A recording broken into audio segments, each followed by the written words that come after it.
Welcome to the April 24th, 2019 Economic Development Committee meeting. We have a quorum. May I have a motion to approve the minutes from February 27th, 2019? Second. All in favor? Aye. Aye. Any opposed? Motion passes. Do we have items for consideration? No, we don't. We're moving on. 4, items for discussion. So we do not have any action items this meeting, but we have some important updates that we will receive from our brilliant staff, and I'd like to start with an introduction to our newest addition to the Economic Development Department. Thank you, Alderman Simmons. Good evening, members of the committee. I'm Paul Zalmazak. I'm the Economic Development Manager. Thank you. Thank you for remembering. It's been a while since we've met, actually, Yes. So it's good to see everybody. Since we've last met, we have added a new staff member. Her name is Katie Bowden. I'd like to invite her to the dais to introduce herself. I will say that she's been a great addition. We have great potential with her on the team. I'm looking forward to working with her. I'll invite her up to speak very briefly about her background, and then we'll move on to the agenda items. Thank you. Thank you.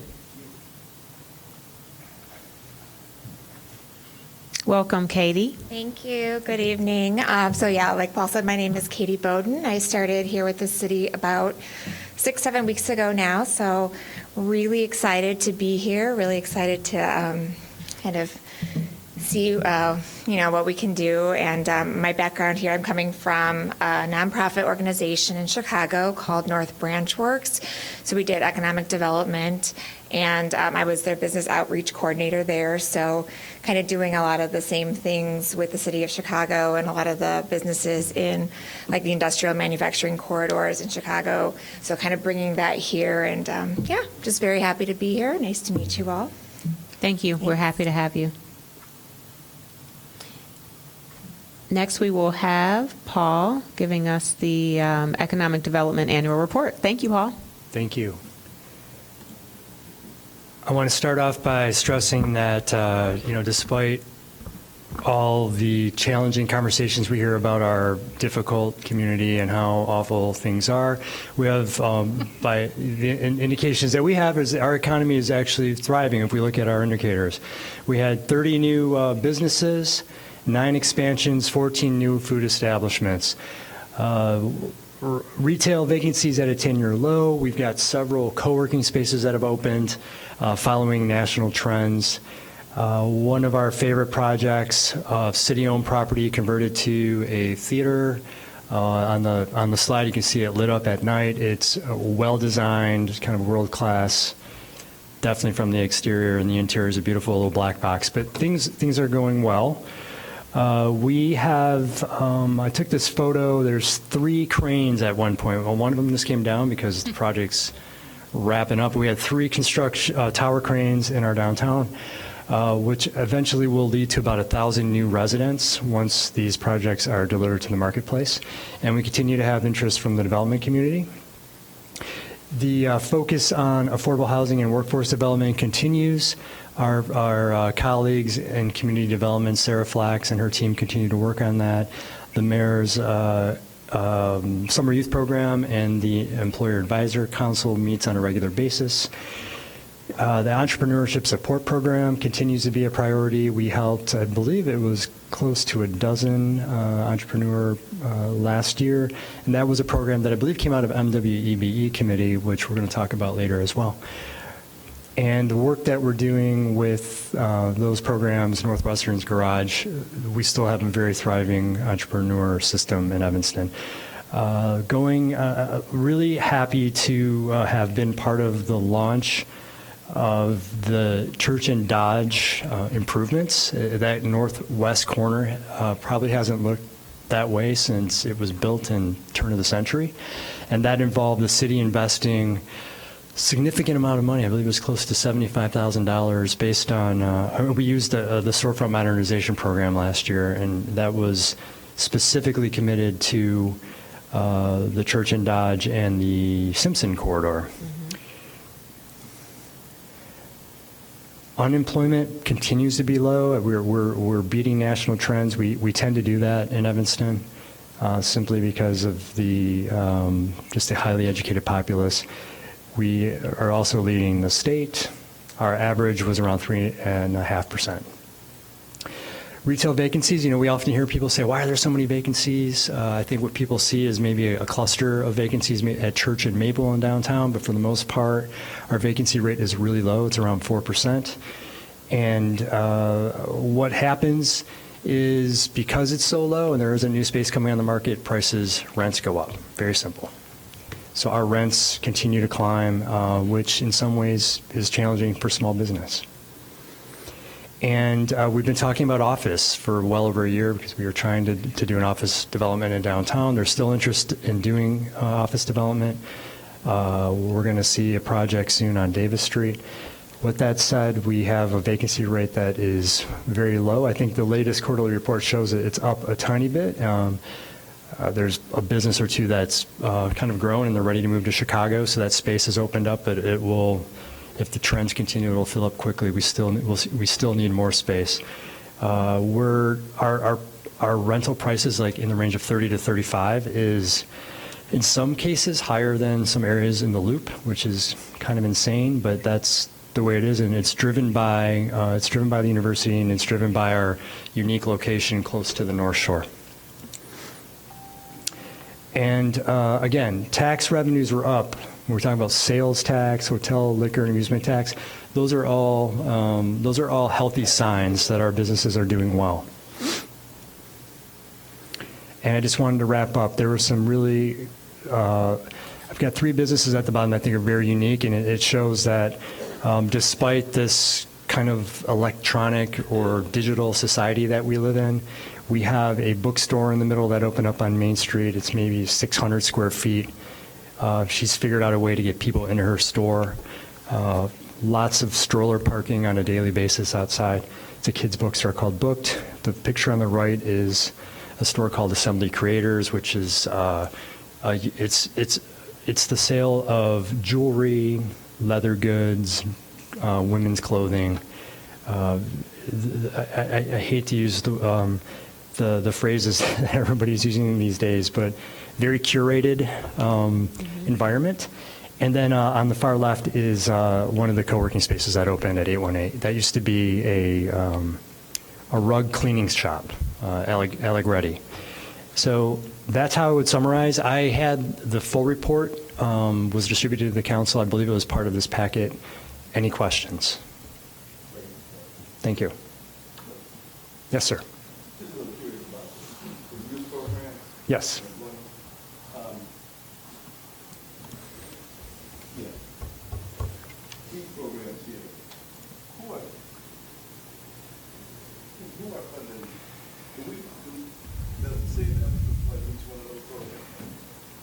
So I can't speak, let me think. The Entrepreneurship Support Program, yes.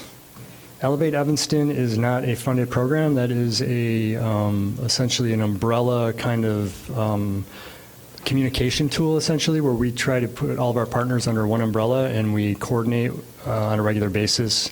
That would be, for example, the Youth Job Center. It would be Moran Center. So I'd like to add that it is not funded, but we did fund $90,000 towards the salary of someone that was, the vision came out of Elevate Evanston. Is that accurate? I'm not aware of that. Just for a point of clarification, I think you asked the question. Yeah. The entrepreneurial program is City of Evanston. The Elevate Evanston is mixed funding. Alderman Simmons was referring to 90,000. No, so I'll clarify. So the Entrepreneurship Support Program, actually the funding comes from MWEBE funds. It comes from the fines that we collect from non-compliant contract. I'm sorry, the Entrepreneurship Support Program? Economic development, well, now, what used to be economic development funding is how we fund that, 50,000. I was just clarifying the 90 that went to that went to the position. Oh, right, for yeah. funding, it was actually from Northwestern's Good Neighbor Fund. But he was asking where it came, so can you clarify that? So Elevate Evanston, I do not know the funding mix for that. I would have to look that up. We can come back to that. But there was a position that was funded in partnership with the high school and the other programs that came strictly from the Northwestern's Good Neighbor Fund. And that program was So the position itself is hosted by the Youth Job Center. That's my understanding. Okay. And then the Youth Job Center, as you know, I was going to try to look up their budget. Their reach has expanded past Evanston, so their funding is multiple levels. I'd have to look at their They do get budget. some city funding. They do through probably CBDG, Alderman Rainey, and I would think that would be it. So probably money for the programs. I don't have it memorized. But there's a And career then- pathways program, if you recall, and that. Multi-levels. Right. But the one thing that I would like, that I'm excited to talk about, that I'm sure Alderman Sims would speak to as well, so the Mayor's Summer Youth Program has traditionally been a City of Evanston-funded project, supplemented by some of the businesses. Correct. And we actually, I think the number is somewhere, Mr. Powell, up to $40,000 to $50,000 of funding comes from Evanston Own It, which is made up primarily of Fifth Ward churches, as well as a few Second Ward churches. So they fund. They helps. provide funding for it, ongoing funded. So I think the dollar amount is now up to somewhere north of $40,000. Okay, now, let me ask this then. Yes. Do they get any, okay, like, the summer youth program, do they get any city funding? Oh, yes. Yes. Yeah. Now, my next question is this. Now, it's interesting because why is it named Mayor Haggerty and it's not named the city of Evanston?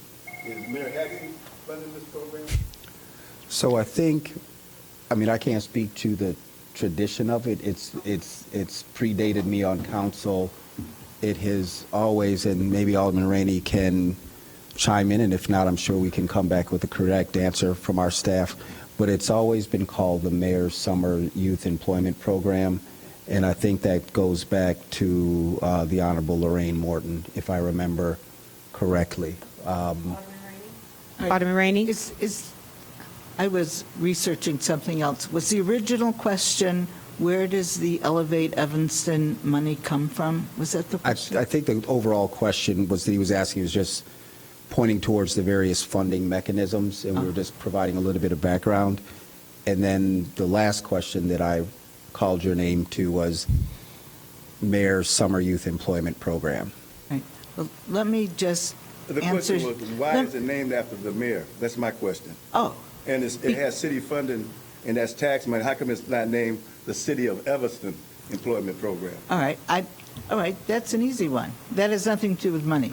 All right, it was named the Mayor's Summer Youth Program because that's what Lorraine wanted it named, okay? There it is. That's where it came from. Lorraine wanted it named that because she loved that program. And she embraced it, and that's how it came to be that. But let me talk about Elevate Evanston.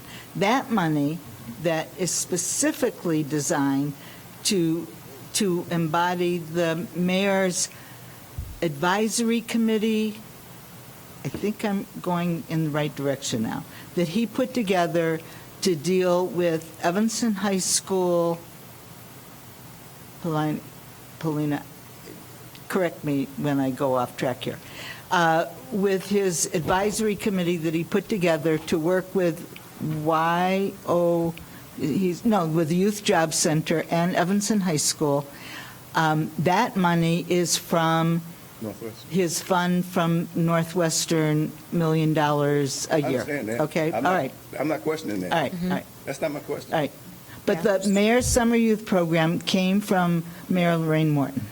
Okay, I That's where it came. understand And everybody, all the mayors like that because they're mayors and they like being. So do being you the have program. any follow-up on the question? So the, No, I mean, it's nothing, it's But nothing I that's can do. the answer to the question, Well, Hickey. that's Right. Yeah. I appreciate that answer, but I think that, since it's using tax dollars, which we all pay, my name is not on there. Well, it No, could be hold it. called the Can I- Mayor can and I finish? Hickey's. Can I finish? Yeah. And I don't see why it couldn't be just called the City of Evanston, because that's who's contributing to this financially, is us people in Evanston. That's all. I mean, I think it's great that Lorraine loved the program. She got, we called her Mama Morton. She got a whole city hall named after her and so forth. But I think we need to get back to what it should be called, which is the city. It's our program. is that a motion? Well, you can't do anything with that. That got to go through City Council. Okay. All right. I'm just So expressing we my can bring, views on it. so we can bring that up for discussion? Okay. Madam Chair, I want to make one clarification for Mr. Powell, please. Elevate Evanston is not a funded program. The idea here is we wanted to put an umbrella, so to speak, over all of the activities that are happening in the workforce realm. I believe at one point we had your program up here. We have the WE program. We have National Able, Kurt's Cafe. So these are all the programs that exist Yeah. that you can see we're very resource rich, and we wanted to be able to point people to these programs in a single place. So as programs are added to the community, we will add it to this idea of we're going to elevate Evanston. That's the branding that the mayor chose, and we created a web presence around it. So just so you know, there isn't a fund that's going to elevate Evanston. It's just a way to kind of market all of the resources we have. Yeah, but I don't have a concern about it. I don't know. Okay, I just want to. That's not my concern. I understand that, I but was you- just asking about, where the money's coming from, who's paying Okay. for what, and so forth. That's all I wanted to know. So the simple And answer- I just didn't like. I don't like, and I know some people in the community don't like that. With that summer program, you got the mayor's name on there. It's like we all paying for this, and why it's not just called the City of Evanston summer program, since tax money's going to this. I mean, Steve is a rich man. I mean, if he want to take and put $100,000, $200,000 into it, fine. Then let's name it after him. That's all I'm saying. One second. Alderman Braithwaite? Yeah. I understand the line of questioning. I guess if I could put it in a broader perspective, throughout the season and based on, the mayor's position, there are other programs that are, I guess I would call special projects.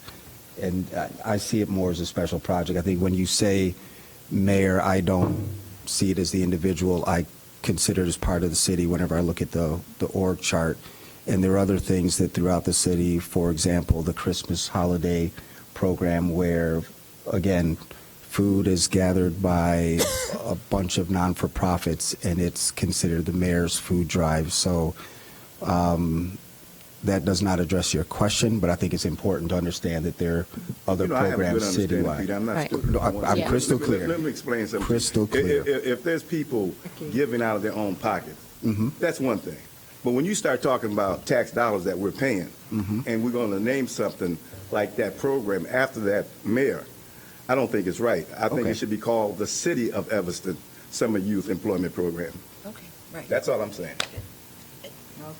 Alderman Nguyen? I don't know when it started, and I just walked into this. So I mean, Alderman Rainey clarified that it started with Mayor Morton. right, and so the entire time that Mayor Tisdall was here, it was Mayor Summer Youth Program, and so, I think that we're just continuing on. I can entertain any other naming, but I don't want to sort of point at Mayor Haggerty in a way that. I'm sorry. you I'm know. sorry.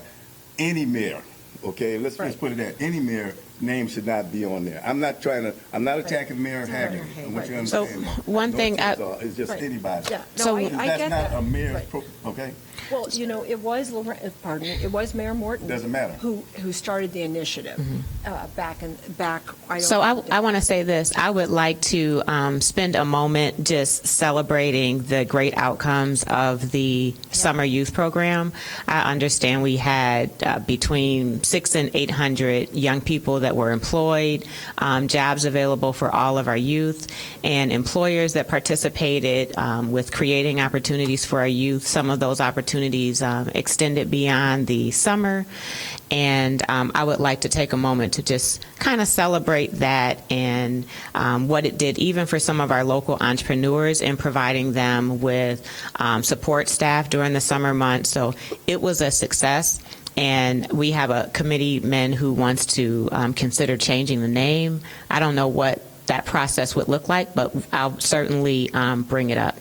I hear your concerns. And do we have any further comment on this? Alderman Rainey, did you have a final comment on this? No, but it never, I do, just one. Okay. Just to clarify, it was never Mayor Morton's youth fair or youth program. It's just the mayor's. It's not Mayor Haggerty's or Mayor Tisdale's. It's just that. And they've always taken a special interest in it and been at all the events. So let's just move on. Like you say, Alderman Simmons, let's move on. Okay. So just to note, it does say Mayor Haggerty's, so Okay. that's But it's fine. Mayor Haggerty's advisory committee. That's totally different. Totally. Okay. All right. So the Elevate Evanston, talking about that now, which is a great organization. Thankful for dozens of businesses that are volunteering their time to think about non-traditional career paths that have living wages.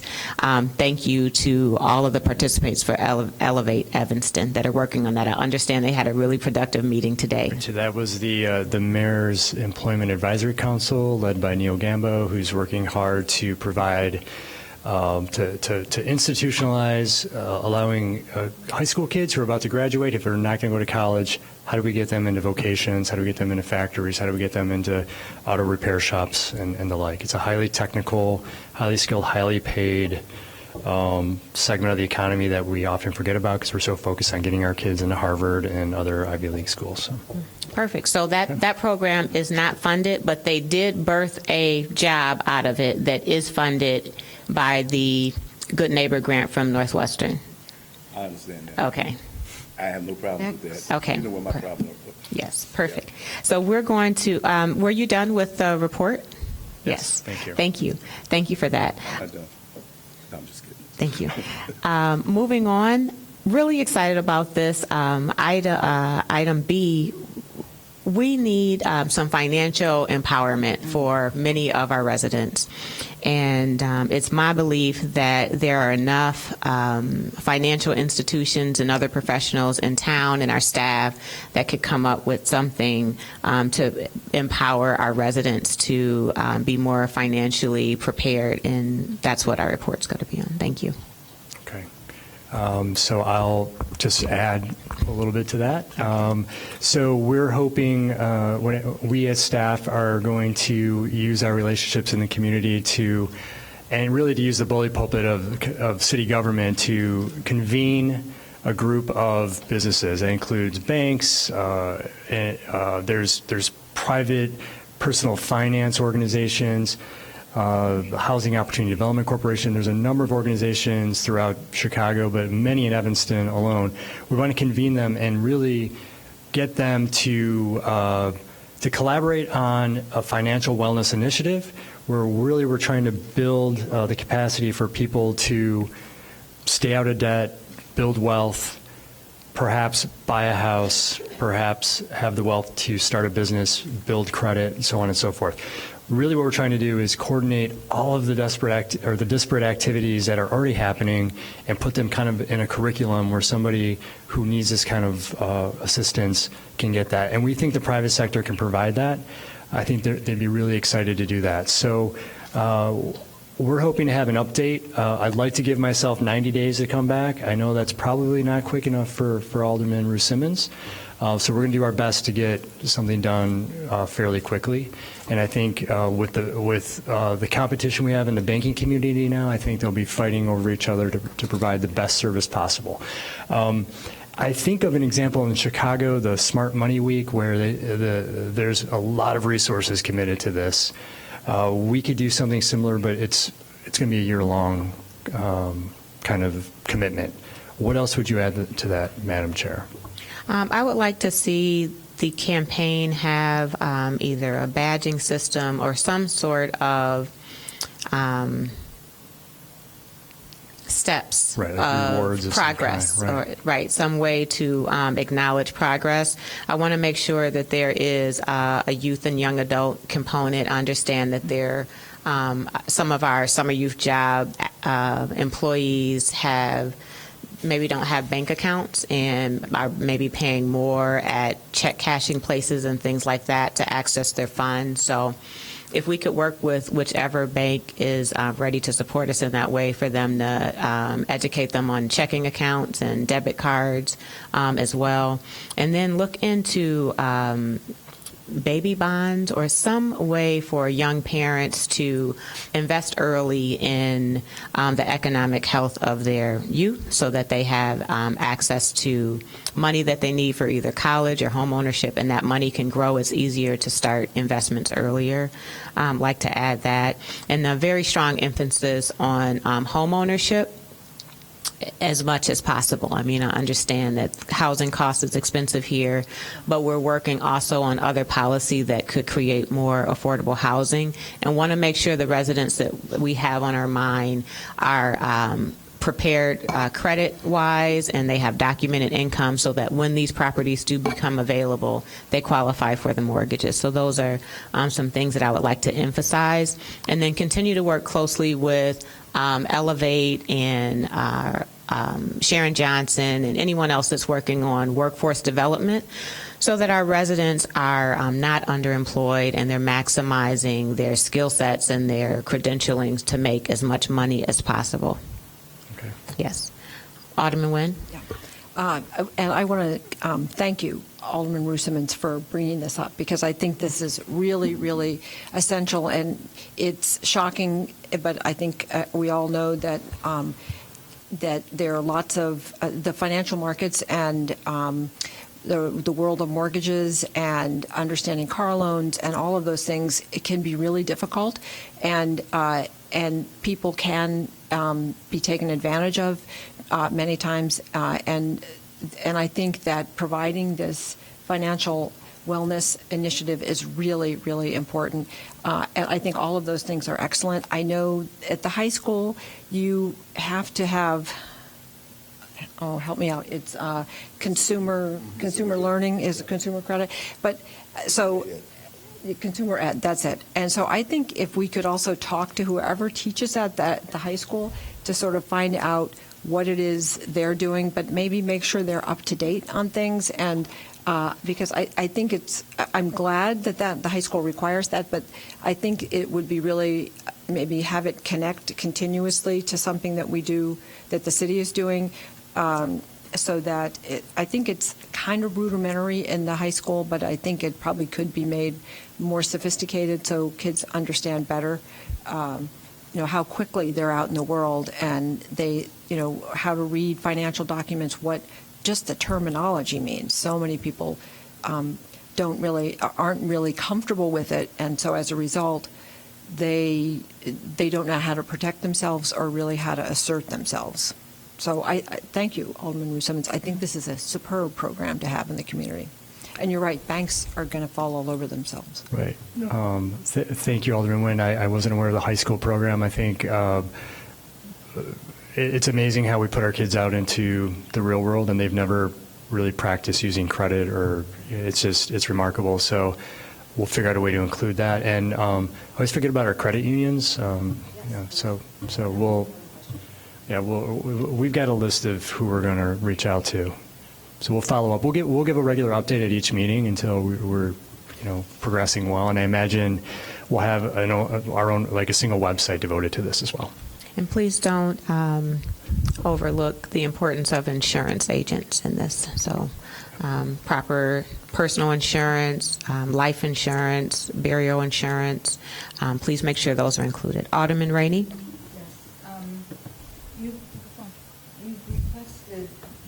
Requested needs that are definitely critical. However, it's so broad-brushed, it seems to me that we have a variety of committees already in place to deal with a lot of your requests. For example, Housing and Community Development Committee is a committee that many of these issues should be addressed by. Also, we have WEBE committee should be addressing some of the employment issues that you're raising.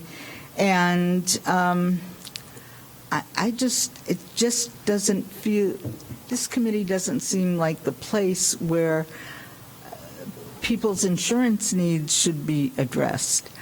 I will tell you also that I'm just about ready to begin complaining to higher authorities about the unwillingness of our local banks to address the lending needs, the financial needs of businesses on Howard Street. I'm really tired of hearing our thriving businesses on Howard Street being rejected for loans on who are very, very sophisticated businesses on Howard Street being rejected. There is no reason for that. Many of them own their own buildings. They have huge amounts of equity in them, and they're being rejected.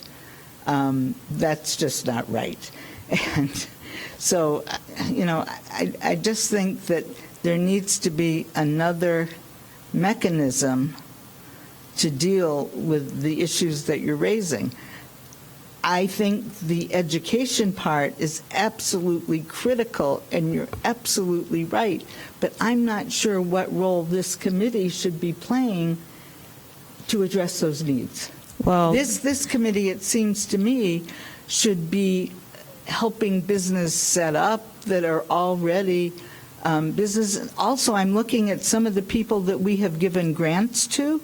Those people say they do this kind of work. They do business consultation and financial assistance and training and things like that.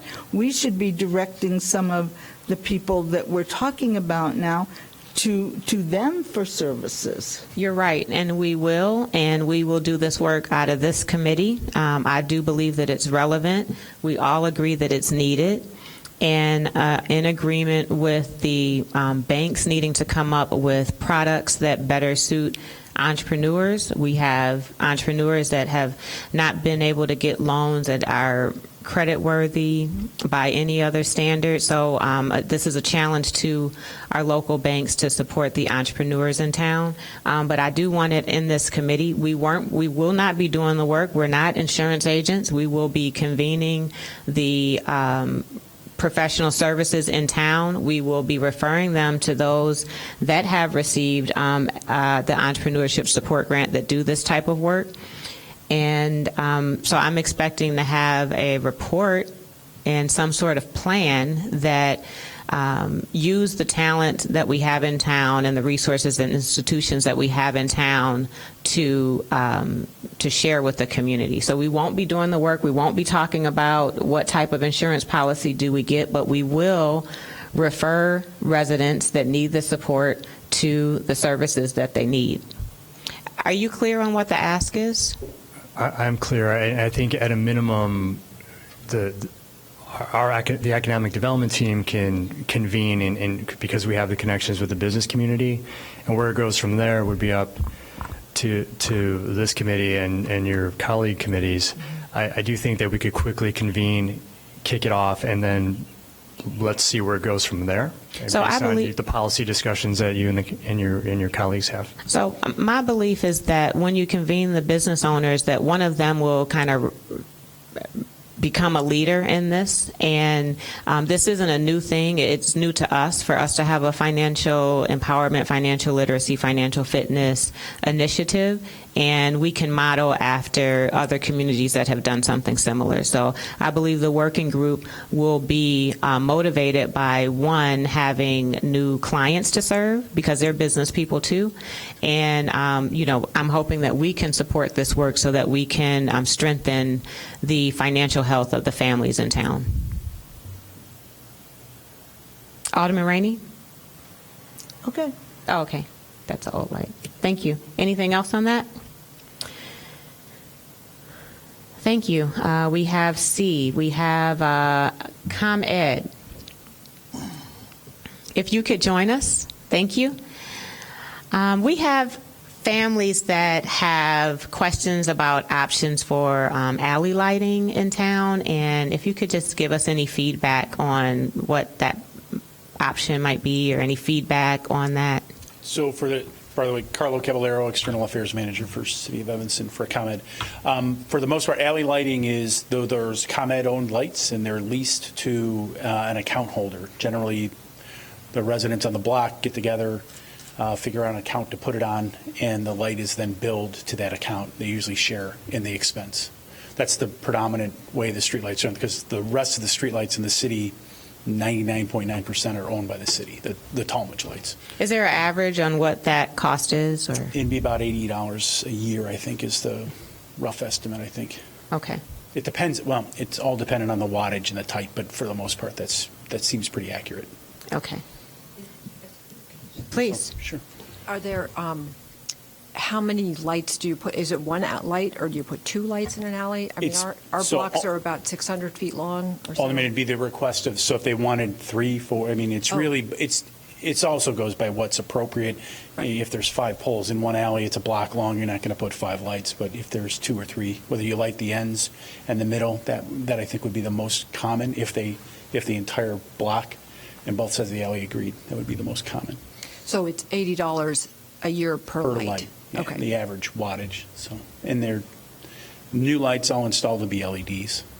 Okay. So- And are they dark sky compliant? Well, I don't know that they're specifically tagged, but they are. The bug rating meets the backlight, uplight, and glare, and they meet it. I think GE is our current vendor. They're working on getting it formally approved, but it meets all the standards. Okay, And thank it's you. 3,000 Kelvin. And Oh, good. So I can go through all the details. No, but it's yeah, okay. it checks all the boxes. Right, and 3,000 is good. That's a Yeah, good. exactly. Yeah, Right. okay. Thank you. Are there any other questions? Alderman Braithwaite? Thank you, Madam Chair. And so one of the things that I had made a referral to this committee is, when you look at the west end of Evanston, there are a number of parcels, some that are on sale, that are, there's an opportunity to do some really good development. But the issue that we run into is the high power tension lines. Mm-hmm. And so one of the things, as I said, that comes up is, from a developer's perspective, they have absolutely no idea what the cost is. And so one of the things that I would ask you to do on behalf of the city is, from Emerson all the way through, I think, the shopping center, just to identify who actually owns those properties and what would be the cost to bury those lines that exist over the parcels. Sure. I can identify where we are and, Okay. and what rights we have to be there, but Okay. I may not have access to the owner. I can work with the city and see if we have that.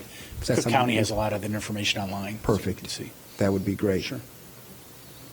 Alderman Nguyen? Can you bury high tension power? That's a great power lines? So, Right. well, it's that old adage, right? Enough money. With how much money? Because I mean, as a regulated rate utility, if we're not burying them for reliability reasons or otherwise, we're an overheads utility company, as most are. So really, it just comes down to the cost factor, and then if they're the type of lines that can be buried. Right, well, that was my question. the other was, I equipment. mean, it is possible to bury, but I guess, I don't know whether it is possible to bury them, because is it possible to do that? Is that done some places in the country?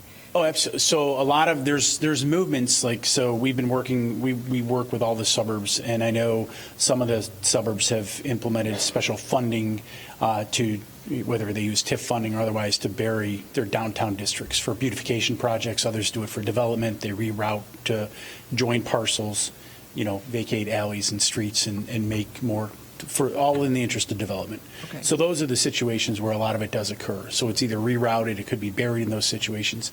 We have to maintain access to it. So it's really, if it's buried, we don't want a parking lot over it for the most part, or those decisions. So we'd have to work through all those issues.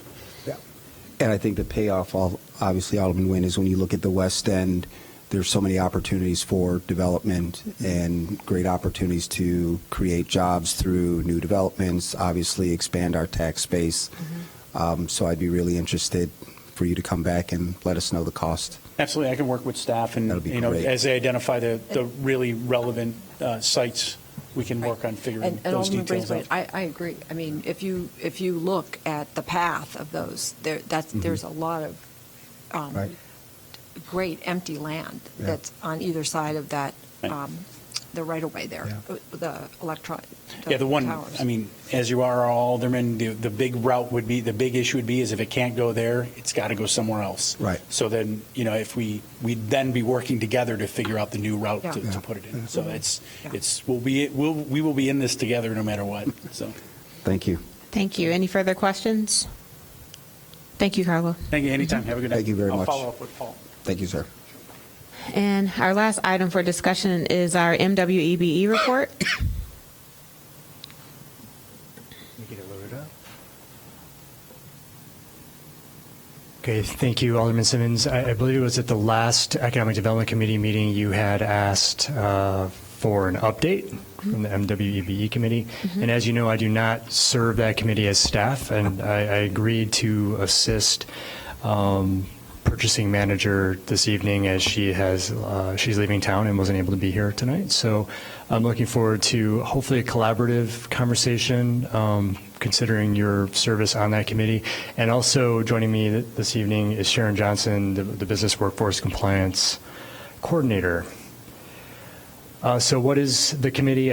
Just for the audience at home, it exists to assess the needs of the minority women in Evanston-owned business enterprise. The committee consists of Alderman Braithwaite, Alderman Simmons, and a number of people from the community. It's defined. The qualifications include 4 members from the local business community, citizens at large. There's a Housing Community Development Committee rep and an EDC member. The committee meets apparently on the third Wednesday of the month at 6:30. Does that continue to be true? Yes. Okay, good. So the activities of that committee kind of overlap a number of departments. It technically doesn't involve economic development, although we, I can make an argument that it should, but there are no barriers preventing us from working together, and we do on a regular basis. Kevin Brown and I work closely, Sharon and I on occasion. So it's housed in purchasing, Parks and Rec, Community Service, and then Hitesh Desai, the Chief Financial Officer. And again, it's established really to ensure equitable access to local procurement opportunities for minority-owned, women-owned, and Evanston-based enterprises. Our primary partners in these initiatives include it's the trade unions, it's the city procurement opportunities, it's the university, and the 2 school districts. I think one of the kind of trademark events is the annual, I think it's an annual procurement fair. I don't think it Yes. happens more than once. The latest in May of last year had 75 attendees, which I believe is kind of an average size. I believe it is normally around that 75 to 100 range. And again, it's done here in the Parasol Room, and there are a number of businesses who show up. They set up kind of like a trade show, and there's an opportunity for attendees to understand what the opportunities are in procurement. There's an initiative underway with a group called Value Innovation Technologies, trying to better understand Evanston's local spend. I mean, this is kind of an econometrics model, requires a lot of effort, and this group is in the preliminary stages of developing a proof of concept, and I understand that Tammy or Ms. Nunez and her team are evaluating that, I believe, with the assistance of the committee. I don't know if you have anything to add to that. There's no update at this point. Okay. It's a question we have. How much is that spend happening locally and with our partners? So hopefully this will get to the bottom of it. Mm-hmm. I think this is time for Ms. Johnson to present her half of the presentation. So I'll invite you. Thank you. Good evening, Madam Chair, members of the committee. My name is Sharon Johnson. I'm responsible for the monitoring of the local employment program, LEP, as well as the minority and women-owned Evanston-based businesses. I work with Alderman Simmons and Alderman Braithwaite on this committee, and I'd like to go over just a few of the slides that we have this evening to give you just a brief overall of what the committee's done in the past year, some of the updates that we have. So I'm going to start with Bill and Andrews Resource Fair. Last year we were able to hold 2 fairs with this contractor. This particular project is one of the largest, as you know, and has great potential for local employment. For the job fairs, or the vendor fair that we had and the job fair, the vendor fair was May 1st, job fair July 10th. Estimated contractors were anywhere from 30 to 40 attended, as well as some local entrepreneurs. We were successful to have a mixture of tradesmen, union, and a few non-union people show up for the job fair that they held for the Robert Crown project. And I have a few numbers here. So we anticipate for this particular project to see a wide increase, swing in involvement as the contractor begins some interior trade work this summer. And a few of the other multi-million-dollar projects that the committee has had great success with, and I just named a few, the Fleetwood Jourdain HVAC project, which was about $1.9 million, Howard Street Theater, 1.3, as well as the 2018 Water Main Improvement Project, which came in at $2.4 million. The community engagement information that the committee manages is direct announcements from the unions that we work with. Happy to report that the committee maintains a close association with about a dozen trade unions. They range from laborers, carpenters, electricians, and as they disseminate information to me about local classes that'll be held, as well as open applications for apprentice programs, I'm sure to get the information out to the participants. And this is basically to stay abreast of special training for local residents, and it's disseminated through community engagement and the local media that we have, social media rather, I'm sorry. Evanston Public Library, we have an update to a tool called Merchant Intellect that the committee uses or refers some of the contractors to, and this is so they can access details on local businesses, specifics for regional women or Evanston-based business specifics. They can keep local businesses engaged here as they fulfill contractual obligation. The tool, again, is called Merchant Intellect, and we have a staff of business librarians who are anxious and cooperate with us to make sure that the contractors as well as potential other people have what they need to find that resource. Oops. I'm doing this right. Okay. This initiative was late last year. ERW was awarded roughly $40,000, and this is an initiative that was started later in the year by the committee, and this is primarily to provide a stronger pathway for residents to access the union apprentice programs. We're working closely with the management group of ERW to recruit and train local residents for this initiative, and they are in partnership with Bennett Johnson's group. So we're happy about that, and we will continue to keep updates and work very closely with Ina and her team. This is the last slide about just a compilation of some of the accomplishments that the committee has done. We monitor very closely the minority and women-owned contract goals, which, as you know, is 25%, as well as the LEP hiring requirements for some of the contracts that we have for capital improvement projects.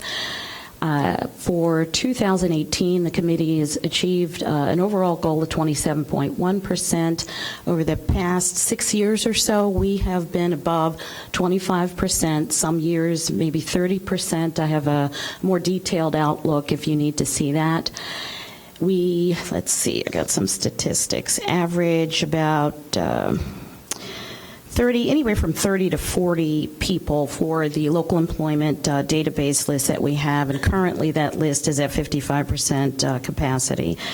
So the workforce development that we do is in an effort to increase this list, but it's good news right before the construction season that this is a great goal that we have. The list has roughly a few plumbers, tradesmen, electricians, carpenters, masonry workers, and a few other union trades I can't remember off the top of my head right now. But the compliance rate for the city started in 2013 at 43% for the capital improvement projects, and now it is roughly 87% as the committee continues to improve demonstration for the contractors to show a good faith effort to make sure that they're in compliance. And that's all I had for just a 30,000-foot view, if there were any questions on anything. No? Alderman Braithwaite? Yes. Well, I have a couple of people I want to thank. First of all, the members of the committee. I think it's been like 2 or 3 years now that we've made a pivot from the $100 a day fine to the 1%. And that was not an easy task to get there. There was a lot of concern and controversy, and Yes. I think with the addition of Sharon, who I give you just so much credit for the amount of work that and professionalism that you brought to this whole program, that now it's just embedded as part of our city culture. So I want to thank you for that, and then also the members of the committee. And just to summarize, since that 1% and the fear that contractors were not going to bid and the cost of procurement was going to go up, we've done the opposite, and we've correct. driven up our compliancy. Yes. I can't even remember. I think it's over 80%. So that means that It is. people are not, I call it rolling past the stop sign. They're actually complying with our ordinance. The ordinance, that's correct. There's basically someone to answer to, if you Yeah. will, whereas before they would come to the city, employ people outside the city Yep. of Evanston, Yep. and collect the money and leave. Yep. And this was the practice before there was someone enforcing it with the help of the committee chair. Yep. So as co-chair, I've been able to work very closely with a lot of the contractors so they understand that's not acceptable. So. And then we engage these contractors as well to make sure that they're educated to know that we have a workforce here that will be available for some of the projects. Yeah. And the last 2 points I'll cover is Alderman Simmons was actually, before she was Alderman, she sat on that committee. She did. And helped to revamp the internal policy. So we now have a clear checklist so that if That's someone correct. is requesting a waiver, we know that they've gone through the steps to advertise, that there are several things in place that they have to check before it's just issued. And before, we were giving them out like liquor license, like Skittles. But no, I know, but I make that joke. I'm like, you want a liquor license, City of Evanston? We'll give it to you. But the most important thing is now that through those efforts, that there's 80,000 K and growing, so we have the compliancy. And again, I'll give credit to one of my colleagues who serve on the committee. We're now expanding that fund in ways that we're pushing the envelope that's really going to have a benefit to our Evanston residents. So in a market right now where we have a lot of construction, our LEPs, they're working, and we need to replenish that. So the same effort that we need to do to find folks to do manufacturing jobs in the trades, we're now doing that, and the resources are there. Based on the work of our staff and committee members. So That's correct. Thank you. I do work very closely with Kevin Brown, part of the Youth and Young Adult Chair, as well as Paul. So we make a lot of effort to host many job fairs. We have one coming up next month with the state. The state would like to have Evanston host just a general job fair. So we make sure that that information is disseminated. It's going to be a general one, just not for trade, so anyone is welcome. As well as a few of the initiatives that Alderman Braithwaite, Alderman Simmons has with a few of the contractors that come in. I know 1500 Sherman is a project that I'll be Leon, the developers, have there, and I'm watching them closely to make sure that they engage some of the residents to be employed. In their contract, it's a little different, where I think they have a goal of five residents that they'd like to have on board. So that's it. Can we wrap? Go ahead. Go ahead. No, the last thing is wrap up, because I think it's worth mentioning, and I don't see it up here, the Robert Crown project. We've talked a lot about that. There's a lot of misinformation in the community, but I think one of the things that it's worth calling out now is that the committee, and through your oversight, is really holding the contractors accountable to that 25%. So that's 25% of whatever the project cost is coming back to the Evanston community in form of, and I'll let you finish the ... Well, in the form of engagement for minority and women-owned businesses, as well as Evanston-based local spend. I work very closely with the Vice President of Bully and Andrews, who my understanding is they've also engaged BOA Construction as a subcontractor to learn where they are. The numbers that they have given me are currently a little less than 25%. I've asked them to go beyond that, and I won't throw a number out, but I'd like to see them exceed that number just to make sure that we're okay with that. They have given me some numbers that add up to about 24.5, and my understanding is that this is an estimated payout, not forecasted numbers or projected numbers, but what they definitely expect to pay Evanston-based businesses as well as minority-owned businesses. And my understanding off the top of my head that 24.5% women-owned businesses have about 11.9, so almost half of the 1.9 million that they're expected to pay out. And it's still growing. These numbers are roughly 30 to 45 days in arrears. So I expect to see even higher numbers next month and as this continues. So we plan to exceed that, and I'll be watching them very closely. As they know, I work with them almost every other week to learn updates. Yeah. Thank you. So certainly expecting to see that number grow. Oh, absolutely. And making that clear. Yep. Thank you for your oversight there. One thing that I want to share with the committee and the community is that we're working on a Green Jobs Fair. It'll be our first. I think that will be an important introduction to a high-wage career opportunity and high demand for our residents that are seeking employment.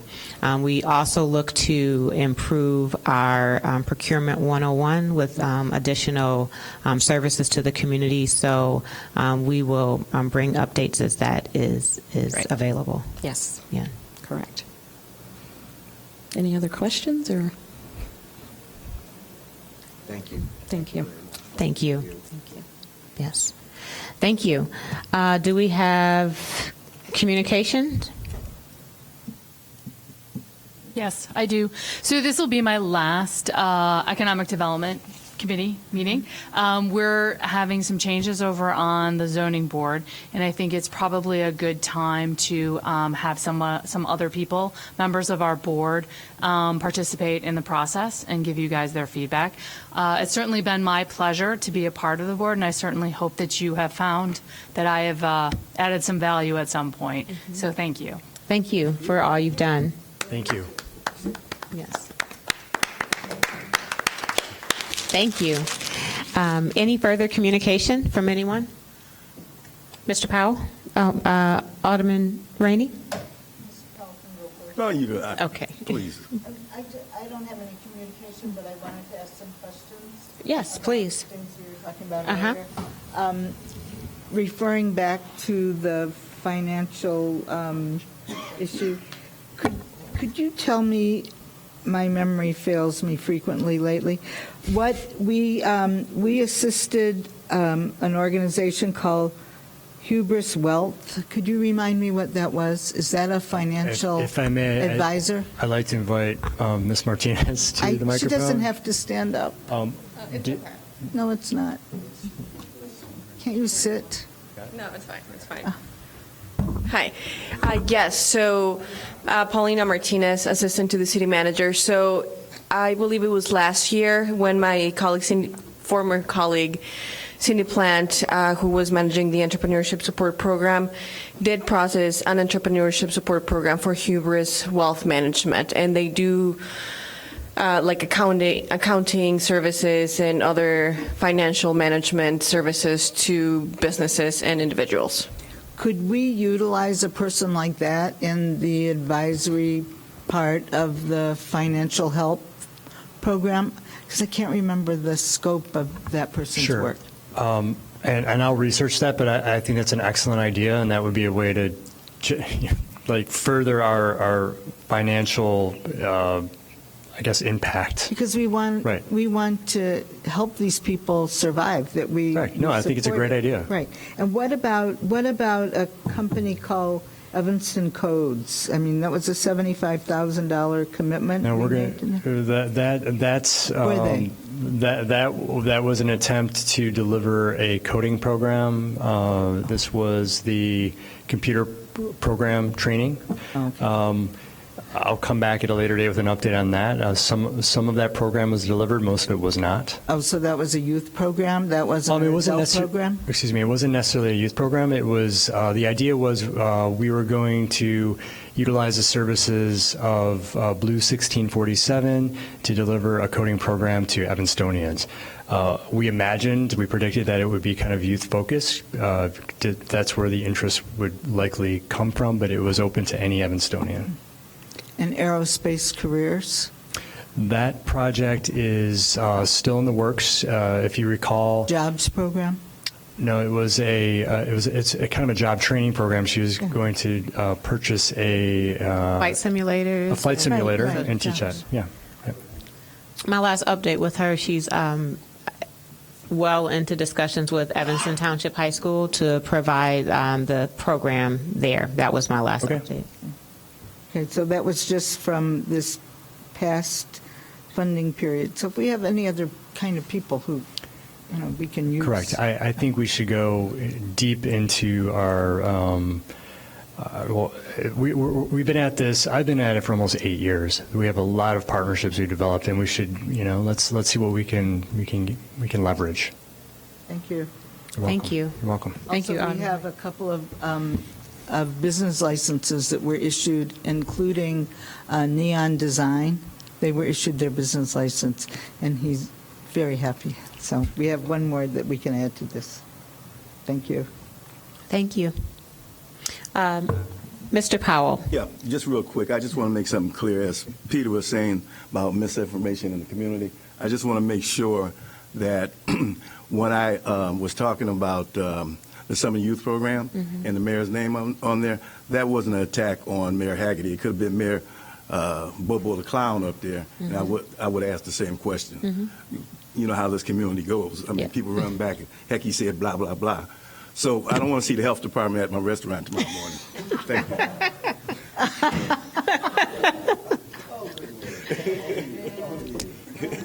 Well, you know.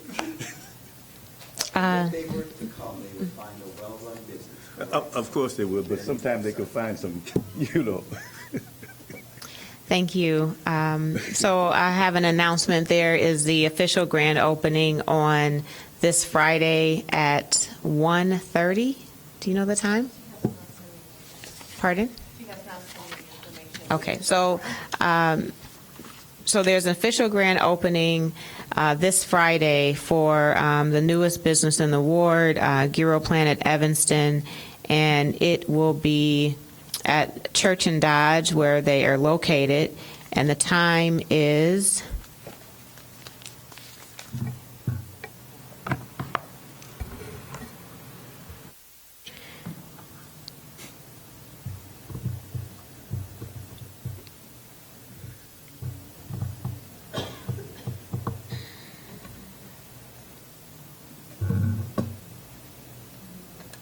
2 o'clock. You found it? Oh, here it is.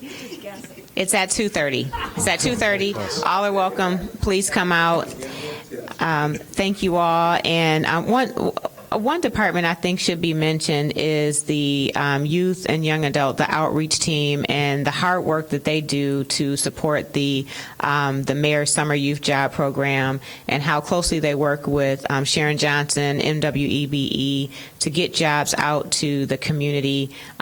This is what they do. I've personally been able to refer folks looking for employment to the outreach team, and they have not only helped them get the proper identification expeditiously, they have given them transportation to job interviews, and they have successfully found job opportunities for our residents. So I want to close with a thank you to our outreach team led by Kevin Brown and Nathan Norman and Stacy Moraney and the rest of the team. Thank you for all that you do.